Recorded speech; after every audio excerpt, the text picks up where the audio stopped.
The first week they were married, nothing looked wrong. That was what made me feel crazy, because my body kept reacting like something was wrong anyway. He stood when I entered a room. He shook my hand like a man who'd practiced it. He called me ma'am and Mrs. like manners were a uniform he put on and never wrinkled. Everyone noticed the polish. My sister said, "Now that's a husband." My neighbor leaned in and whispered, "He's so respectful." Even my pastor smiled at him like he'd been sent as proof that good men still existed. My daughter, Lila, glowed in the photos. She posted little captions about peace and new beginnings. If you looked at her face alone, you'd believe it. But I've raised a child. I know what real ease looks like. Ease doesn't make you hold your shoulders up around your ears. At the reception he made the rounds like a politician, remembering names, repeating little details back to people so they felt seen.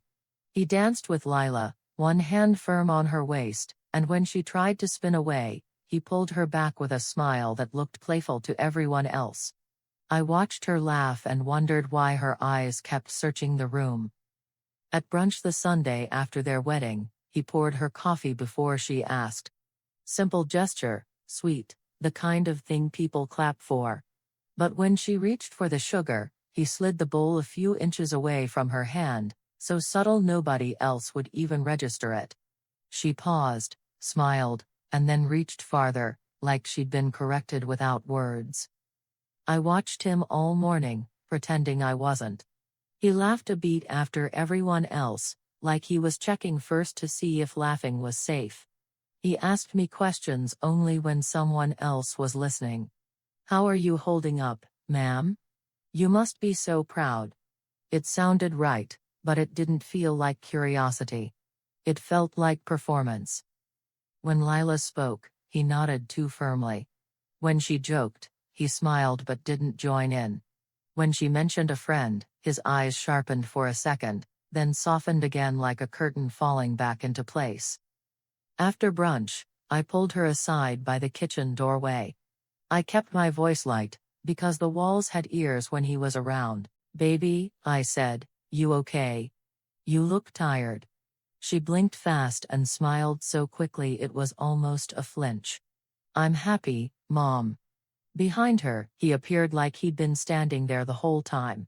One hand landed on the back of her chair, gentle, casual, ownership disguised as affection. "See?" he said, laughing. "She's glowing." Everyone laughed with him, the same warm sound people make when they think love has been proved. That night, after they left, my house went quiet and my chest didn't unclench. I washed dishes I didn't need to wash. I wiped counters that were already clean. My hands kept moving because my mind wouldn't settle. I tried to name what I'd seen. Nothing. No shouting. No slammed doors. No bruises, no tears, no confession. Just little moments that didn't line up with the story everyone else was telling. I called Lila before bed, just to hear her voice. She answered on the second ring. "Hey, Mom," she said, and her tone was careful, like she was standing in a room where someone might be listening. "Just checking in," I said. "How's married life?" A pause. A soft breath. "It's good." In the background, I heard him say something, too muffled to catch. Then her voice changed, brighter, almost rehearsed. "We're just settling in." "Put me on speaker," I said, half joking. "No," she said too fast, then corrected. "I mean, he's in the shower." I stared at my own kitchen wall like it could explain what my daughter's voice wouldn't. After I hung up, I sat at the table and looked at the quiet corner where she used to sprawl out doing homework, talking too loud, singing off-key just to annoy me. She used to take up space like she was allowed to exist. Now she sounded like she was measuring each word. I told myself to stop. I told myself I was overreacting. I told myself a mother can't keep holding on forever. But the feeling stayed, stubborn and sharp, like a splinter under the skin. If nothing was wrong, why did I feel like something bad had already started? By the end of the month, the politeness started showing teeth. It came out in jokes first. He'd make comments about Lila's forgetfulness in front of other people, always smiling, always light. She'd lose her head if it wasn't attached. I handled the schedule or we'd miss everything. Folks laughed because the tone told them to. Lila laughed too, but she didn't look amused. She looked drained. One afternoon they came by my house to pick up an old photo album. Lila walked in like she was visiting a museum, hands tucked close, eyes scanning. He followed behind her, talking to me as if he owned the air in my living room. "I've been trying to get her into healthier routines," he said. "She needs structure." I didn't like how he said needs, like it was fact. Lila went to the hallway closet. I followed her, because I wanted 1 minute without his voice filling the room. I whispered, "Are you eating? You look like you're shrinking." She swallowed and kept her eyes on the shelf. "I'm fine." "Lila." She finally looked at me, and I saw fear, not dramatic fear, quiet fear, the kind that lives in your throat so you can't swallow. "He gets stressed," she whispered. "About what?" I asked. Her eyes flicked toward the living room. "Just don't make it worse." He appeared in the doorway, smile on, calm as a man in church. "Everything okay in here?" Lila's face snapped into a smile. "Yes. Just looking." He leaned against the frame, blocking the exit without saying a word. "Take your time," he said, then to me, "She's lucky to have you. Some mothers don't know when to step back." The way he said it wasn't loud, but it was pointed. A warning wrapped in a compliment. A few days later I tried calling her during lunch. A man answered, cheerful. It was him. "She's busy," he said, like he had checked her calendar. I asked if she could call me back. He paused and said, "She will if she remembers." When she finally called that night, she sounded embarrassed, like she was apologizing for needing me. I asked why he answered her phone. She whispered, "He says we don't keep secrets." That evening, I called my sister and told her I didn't like him. After that, she stopped calling me first. Weeks went by with only short replies, "Busy." Later? "All good." When I did get her, she spoke like she was reading from a script, and the moment I asked a real question, her voice dropped to a whisper. "In that house." I expected my sister to listen. Instead she sighed, long and impatient. "You've always been intense," she said. "He's respectful. He's stable. Lila needs that." "Lila doesn't need a handler," I snapped. "You don't know what she needs anymore," my sister said. "You're not in their home." That line landed like a door closing. The humiliation came at a family cookout. Everyone was there, cousins, neighbors, friends from church. Lila arrived with him, dressed neatly, hair pulled back, earrings she never used to wear. She looked pretty, but not like herself. Like she'd been arranged. Someone asked Lila about her job, and she started answering, confident for the first sentence. He cut in gently. "Actually," he said, smiling, "she's thinking of stepping back. It's been a lot for her." The room shifted. Soft nods. Sympathetic faces. People already accepting his version. Lila's mouth opened like she wanted to correct him. Then it closed. I couldn't stop myself. "Lila loves her work," I said. "She's always loved it." He turned toward me slowly, still smiling. "She told me she's been overwhelmed."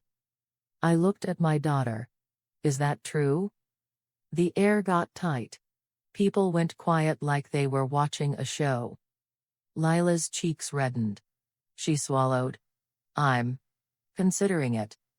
I could hear strain in her voice. That was not her choice speaking. That was her survival speaking. I felt my face heat. "Since when?"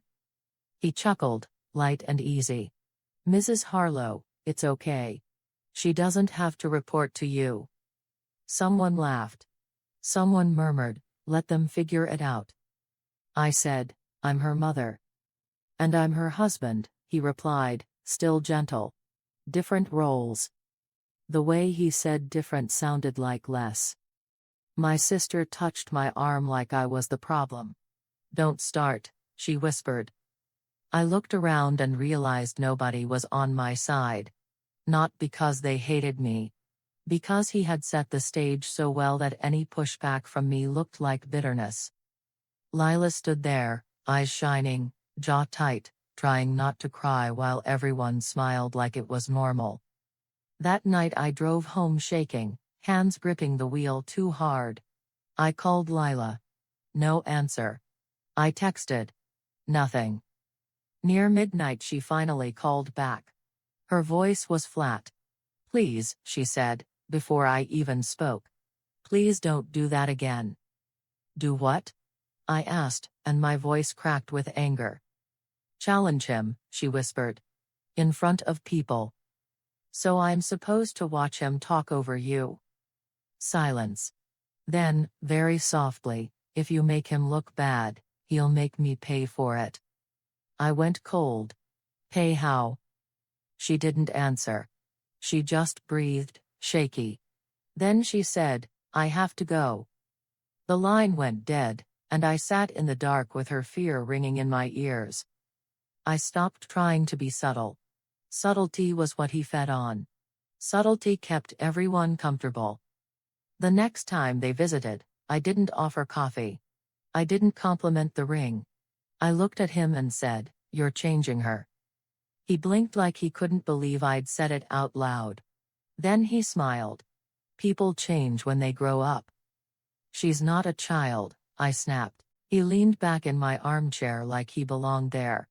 "You're having a hard time with her adulthood." Lila stood near the window, hands clasped so tight her knuckles looked pale.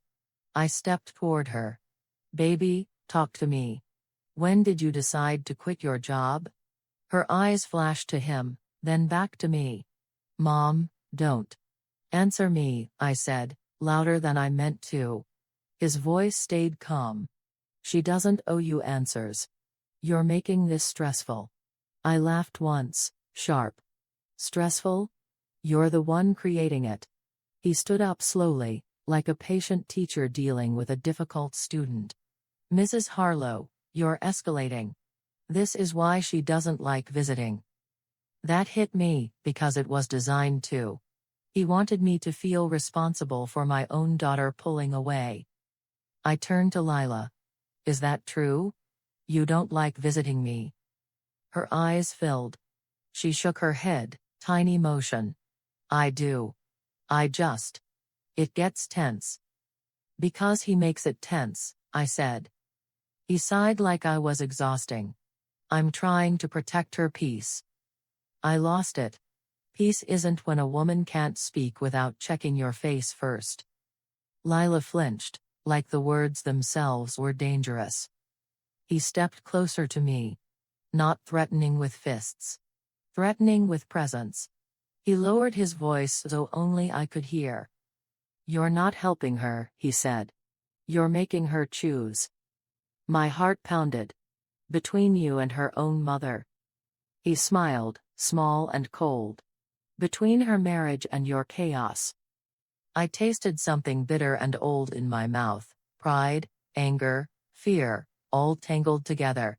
My name is Margaret Elaine Harlow, 72 years old, and I have never been the kind of woman who watches her child disappear quietly. I raised my voice. "Don't you talk about me like that." He raised his voice just enough for Lila to hear. "See? This is what I mean. This behavior drains her." Tears spilled down Lila's face. I reached for her, and she took a step back, instinctively, then looked horrified at herself for doing it. That moment gutted me. My daughter stepping back from my touch like I was the danger. I pointed at him. "What are you doing to her when nobody's watching?" He stared at me, calm as ever. That's a disgusting accusation. Then why is she afraid? I demanded. She's afraid because you're screaming, he said, louder now, so if a neighbor heard, I would sound like the unstable one. I said, you come into my house and speak for her. You make jokes that cut her down and then you smile like you're kind. He shook his head slowly. I'm not the one humiliating her. You are. I looked at Lila. Is that what you think? That I'm humiliating you? Her lips trembled. She whispered, Mom, please stop. He stepped between us. We're leaving. Lila didn't move right away.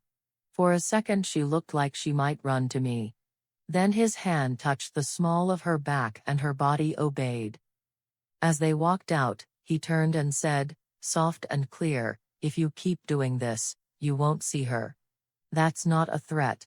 That's reality. The door closed.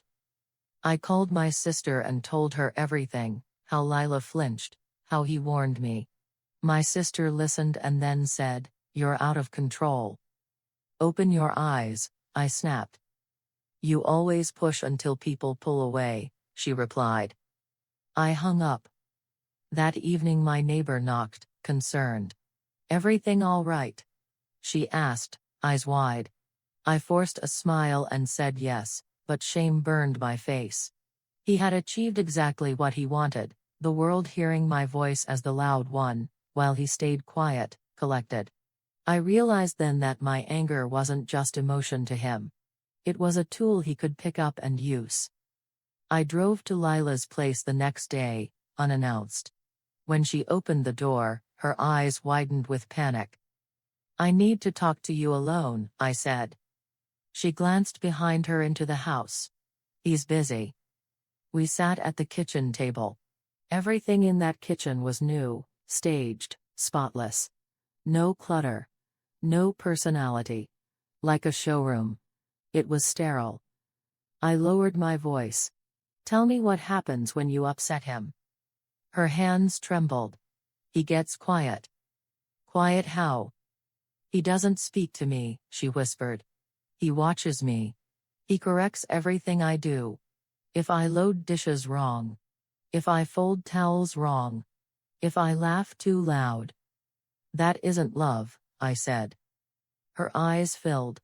If I push back, he says I'm unstable. He says I'm ungrateful. He says I'm like you. Before I could answer, his voice came from the hallway, pleasant as sunshine. Mrs. Harlow. Surprise visit. Lila's whole body stiffened. She smiled without meaning it. He kissed her forehead like a man in a commercial and looked at me with flat eyes. You're upsetting her again. I stood up, shaking with fury. I'm not leaving her alone with this. With what? He asked, calm. Your imagination? Lila whispered, Mom, please go. I backed toward the door, swallowing my rage like poison. As I left, he said softly, next time you come uninvited, I won't be as patient. I drove home with my hands trembling, hearing my daughter's whisper in my head, please go. Please go. Like my presence was the danger, and his was normal. Then, just when I thought I might explode from helplessness, everything shifted into a calm that felt fake. They started showing up more. He called me mom like it was natural. He brought flowers. He asked about my health. He offered to fix things around my house, loose hinges, a squeaky door, a leaky faucet. He performed helpfulness with the same precision he performed politeness. My sister called me and said, smug, see? He is trying. You owe them an apology. I didn't apologize. I watched. Lila seemed steadier on the surface. She smiled more. She laughed at his jokes. She told stories about dinners they hosted, places they went. If you didn't know her, you'd think she was thriving. But I knew my daughter's laughter. This laughter didn't reach her eyes. He started complimenting her in public. She's amazing. She's so organized. People melted. They told her she was lucky. They told him he was a good husband. He soaked it up like sunlight. At a family dinner, he raised a glass and toasted Lila's growth. He said she'd become calmer, more grounded, more mature. Everyone applauded. I sat there and felt my nails dig into my palm under the table. Growth shouldn't look like erasure. After dinner, I followed Lila into the hallway. I kept my voice low. "Are you okay?" She smiled. "I am. We're good." Her eyes slid past me toward the living room where he was talking to my sister. She watched him like a person watches a stove to make sure it doesn't flare. I tried another approach. "Do you want to come stay with me for a weekend? Just us?" Her smile tightened. "I can't." "Why not?" "We have plans," she said. "What plans?" She blinked fast. "Just plans." I stared at her.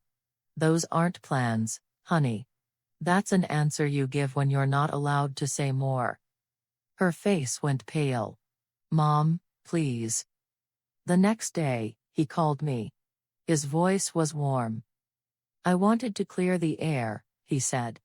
"I know you care about Lila. I respect that." I didn't like how he used the word respect, like he was granting it. "I want harmony," he continued. "Lila gets anxious when there's conflict. I'm trying to reduce her stress." "There's that word again," I said. "Stress. You talk about her like she's fragile." He chuckled softly. "She can be." "What are you doing to her?" I asked, straight. There was a pause. Then his tone stayed calm. "You make serious accusations. That's dangerous." "Dangerous to who?" I snapped. "To Lila," he said smoothly. "You put ideas in her head. You make her doubt her own life. That isn't love." He had flipped it. "Made me the poison." For a while, Lila stopped coming to my house alone. If I invited her for coffee, she would say she had to check, then hours would pass before she answered. When she did, it was always no, always sweet. Meanwhile, he sent small gifts, tea, a scarf, a framed photo from the wedding, tokens meant to soften me and to remind me that he could reach into my life whenever he wanted. I felt managed. A week later, they invited the family over for dinner at their place. The table was set perfectly. Candles, cloth napkins. Everything looked like a magazine spread. He played host like a man born into it. He poured wine, laughed, told stories. He even made a joke about me being passionate, and everyone laughed like it was affectionate. I smiled along, because I had learned what happened when I didn't. Halfway through the meal, I watched Lila reach for her phone when it buzzed. She glanced at the screen and froze. Her thumb hovered. Then she set it back down without answering. He didn't speak. He didn't look at her directly. But I saw it, a tiny shift in his jaw, like a silent signal. Lila stood up. "I need to check something," she said quickly and went to the kitchen. I followed her, pretending I needed water. She was at the counter, breathing fast. Her phone was face down. I reached for her hand. She jerked away, then tried to smile it off. "It's hot in here," she whispered. I kept my voice soft. "Who was that message from?" Her eyes filled. "No one." Before she could answer more, he walked in, still smiling. "Everything okay?" Lila nodded too quickly. "Yes." He walked past her and, with one casual motion, picked up her phone and slid it into his pocket like it belonged to him. "I'll take care of it," he said. My blood turned to ice. "Give her phone back." He looked at me like I'd asked something unreasonable. "She gets overwhelmed." "I'm helping." Lila stared at the floor, cheeks flushed. Everyone else kept laughing in the other room, unaware. In that moment, the false stability cracked. Not in a dramatic way. In a quiet, sickening way. He could take her phone, take her voice, take her choices, and call it care. And my daughter would let him, because resisting cost her something none of us could see. The truth came out because Lila's mask finally slipped in the one place she couldn't hold it. 2 days after that dinner, she showed up at my house alone in the middle of the afternoon. No call. No warning. Just my daughter at my door, hair messy, eyes swollen, hands shaking like she'd run the whole way. I pulled her inside and locked the door without thinking. She broke before she even sat down. Not soft crying. Not polite crying. The kind that bends your whole body until you can't breathe. "Mom," she gasped, "I can't do it anymore." I held her and felt how thin she'd gotten under her sweater. My rage rose so fast I tasted metal. "What did he do?" I demanded. She wiped her face with the back of her hand like a child, and for the first time in months she looked like my daughter again, raw, messy, honest. "He's been building it," she whispered. "Building what?" My voice shook. She stared at the floor, and the words poured out in one continuous rush, like a dam breaking. He had been constructing a private world around her since the wedding. He decided who was good for her and who was toxic. He timed her calls. He monitored her messages. He asked where she was going and who would be there, then framed it as concern. If she hesitated, he called her secretive. If she resisted, he called her selfish. He convinced her she was forgetful, unstable, incapable. Every small mistake became proof that she couldn't handle life without him. He corrected her stories in front of people so she'd stop telling them. He laughed at her confusion so others would accept it as her personality. He praised her growth when she stayed quiet, and he punished her with cold distance when she spoke up. He rewrote small choices, what she ate, when she slept, how long she stayed in the shower, as if he was managing a delicate machine. He demanded passwords for safety, then acted wounded if she hesitated. He asked her to repeat conversations back to him later, and if she missed a detail, he said, "See, you don't remember right."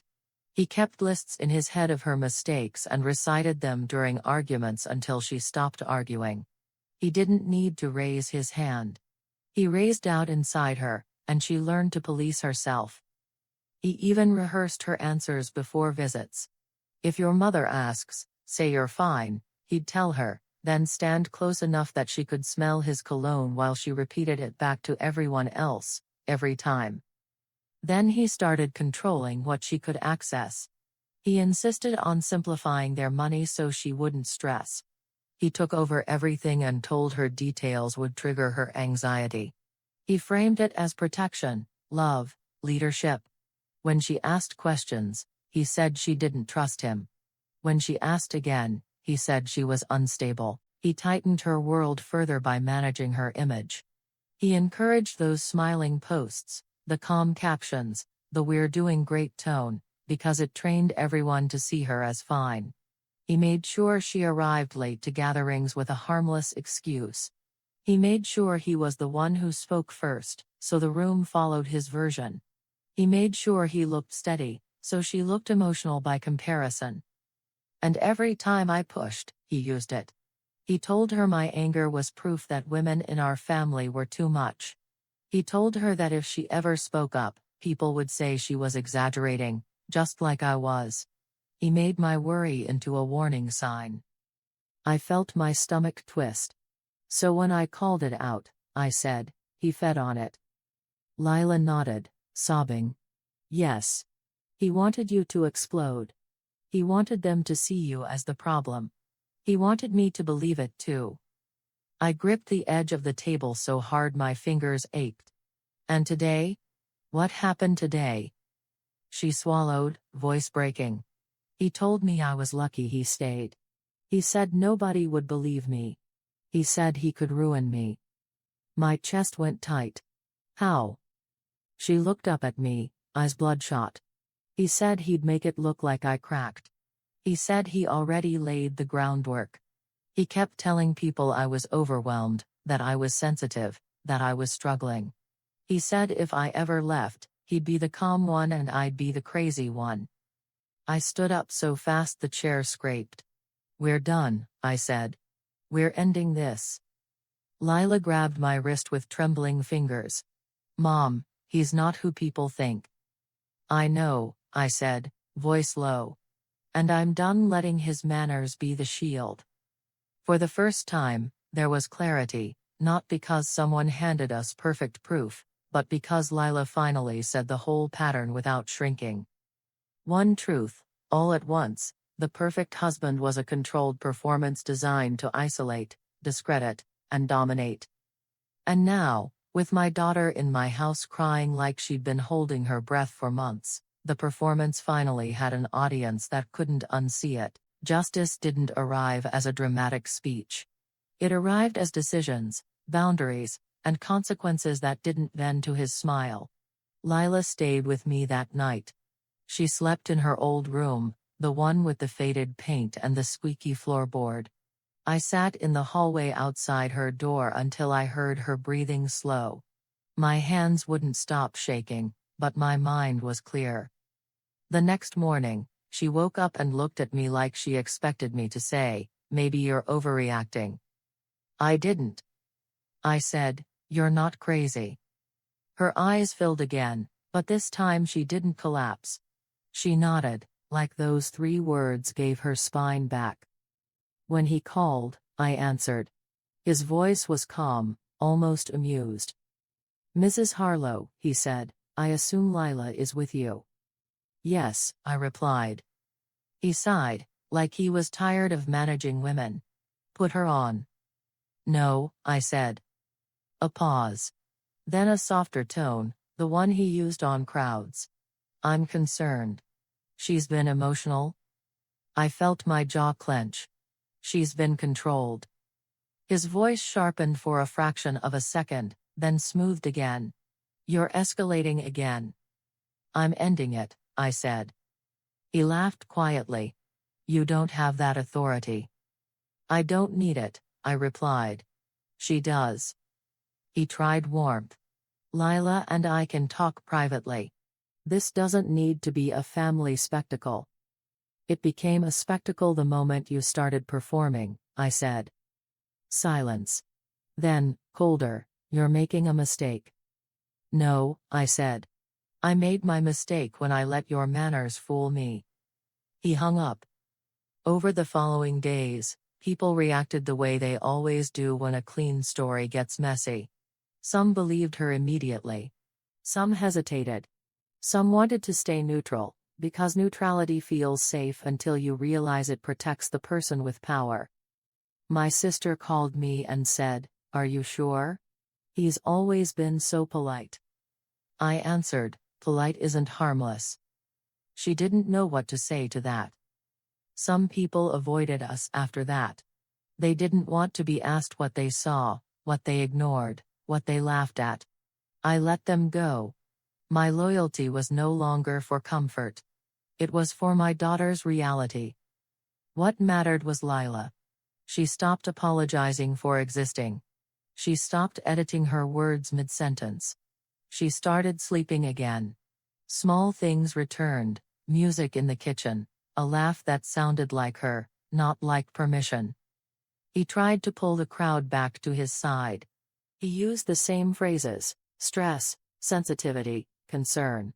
But now the words didn't land the same. Once a mask slips, people notice the seams. Consequences arrived because the leverage he built depended on everyone believing his version. And the moment Lila told her truth without shrinking, the lever snapped. There was no celebration. No victory dance. Just the sober relief of a woman stepping out of a room she didn't realize had been locked. One afternoon, weeks later, Lila stood at my sink washing a mug and said, quietly, "I kept thinking it was my fault." I swallowed hard. "That's how it works," I said. "They make you carry the blame so they can keep their hands clean." She nodded, eyes fixed on the water. "Everyone told me you were overreacting." I looked at her and felt the old anger flare, then settle into something steadier. "People love a calm man," I said. They'll call a woman crazy just for refusing to be quiet. Lila turned off the faucet and faced me. What if I had stayed longer? I didn't answer with fear or comfort. I answered with truth. Then you would have gotten smaller, I said. And everyone would have called it maturity. She breathed out, slow. I'm done being small. The lesson wasn't that evil always looks evil. It doesn't. Sometimes it looks like a smile and a handshake and perfect timing. Sometimes it looks like ma'am and flowers and public praise. Sometimes it looks so clean that the only person who feels the dirt is the one being suffocated. And when that person finally speaks, the world will often ask for politeness, for patience, for calm. But the truth is simple. A woman's fear is not a misunderstanding. And when everyone tells you you're overreacting, that's often the moment you should stop asking for permission to see what's right in front of you.